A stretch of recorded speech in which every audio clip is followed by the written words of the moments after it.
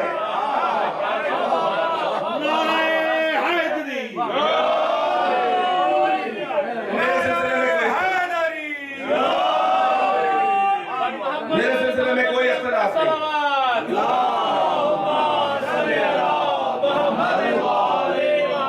میرے سلسلے میں کوئی اختلاف نہیں ہے, مجھے اختلافی نہ بنا. سارا جھگڑا جو ہے وہ تمہارا ہے, راہ کا ہے, راہبر کا ہے. منزل کی ہم نے دعا نہیں کرائی, یہ تمہارا ٹینشن نہیں ہے, تمہاری ذمہ داری نہیں ہے. راہ بھی, منزل ہم ہے, راہ ہم بتائیں گے, راہبر ہم بتائیں گے. جب منزل ہم ہے, راہ ہم بنائیں گے تو راہبر تم بناؤ گے.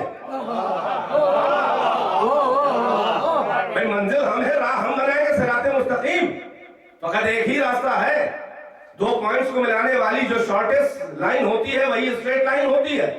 لائنیں تو بہت سی دائرے بائیں سے لاکھوں, بلکہ آپ کھینچنا شروع کریں تو آپ تو انفائنائٹ, جتنی لائنیں چاہیں آپ دو پوائنٹس کو ملا دیں, مگر دو نقطوں کو ملانے والی سب سے چھوٹی شارٹیسٹ جو سطر ہوتی ہے وہی سیدھی ہوتی ہے, صراط مستقیم. راستہ ہر ایک کے ہاتھ میں اللہ نے نہیں دیا ہے, راستہ ہم نے بنایا ہے, راستے کا رہبر بھی ہم بنائیں گے. اور مزہ تو یہ ہے کہ صراط مستقیم پر راہزن ہم نے بٹھایا ہے, تو کیا رہبر تم بناؤ گے؟ اس وقت نہیں کہنا چاہ رہا ہوں, فقط اشارہ کر دوں.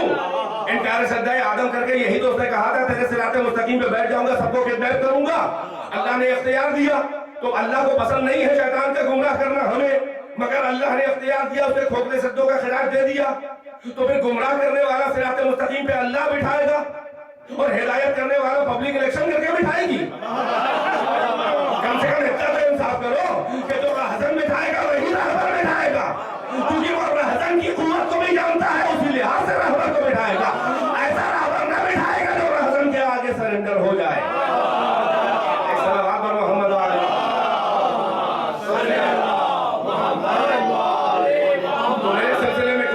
نہیں ہے. ہر ایک مجھے مانتا ہے, کوئی گاڈ کہے, کوئی ہیل کہے, کوئی ایشور کہے, کوئی پرماتما کہے, کوئی جوہر کہے, کوئی سارے کائنات, کوئی علت العلت, کوئی ہو کہہ کے مجھے پکارے, مگر ہر ایک جو ہے وہ میری طرف اشارہ کر رہا ہے. لہذا مجھے پرکھ لے, مجھے سوچ لے, مجھے سمجھ لے, میرے اپنے نام ہیں. اگر ابھی تو جس نام سے چاہے پکار مجھے جلدی نہیں ہے تیرے قریب آنے کی. بہت جلدی میرے قریب نہ, بغیر پرکھے ہوئے قریب آنے کا نتیجہ رسوائی ہوتی ہے. بھائی بہت جلدی قریب نہ, بہت قریب, میرے جلدی بہت قریب, بغیر پرکھے ہوئے. میری عظمت, میری اہلیت, میرے لیول, میرے معیار اگر حلق سے نہیں اترا ہے تو میری مشیت انتظار کر لے گی. تو مجھے پرکھ کیا, مجھے ایک مسلم کا جو جلدی سے کلمہ شہادتین پڑھ کے بغیر پرکھے میرے آگے سرنڈر وقتی طور سے ہو جائے, اس جلد باز مسلم کے اسلام سے مجھے زیادہ پسند ہے اس کافر محقق کا کفر کہ جو میری تلاش میں ہے مگر ابھی کافر ہے.